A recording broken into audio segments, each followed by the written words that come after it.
So we talked a lot about the reasons why one would support affordable housing.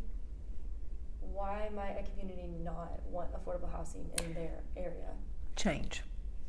So, with the tax credits and private activity bonds and some of our other funding sources, those tools require public input. They require a public comment period. There have been situations in other jurisdictions where a council or a board or some sort of governing body has had a public hearing for an affordable housing development. Public stands up, says we don't want it, and so they deny it. So meeting someone where they are, addressing their concerns, and trying to figure out, it's not you're not saying no because you don't like this. You're saying no because there's something else about it that you're not sure about. So how do we address that? And that's really what we do here. Where do you see Austin in the next 10 years? Ooh, good question. Okay. 10 years.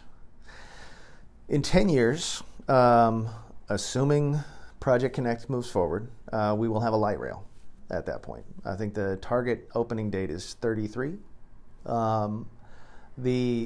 We will also have started on the priority extensions for that. They might not be open yet, but we'll be closer. And as far as housing and the built environment goes, I-35 should have had a cap by then. So we've restitched East Austin with downtown.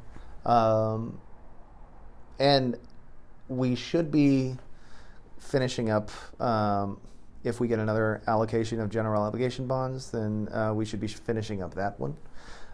So I would expect to see massive amounts of development throughout the city, particularly focused in the transit-oriented development areas around the stations, Project Connect stations, and more people walking, biking, multimodal transit, and less stress. Because I think this is a town that really prides itself on not getting stressed out. But we are, there are things we need to do in order to make that happen. And I think that we're on the cusp of making it. But in 10 years, we're not going to be there, but we'll be further along than we are today.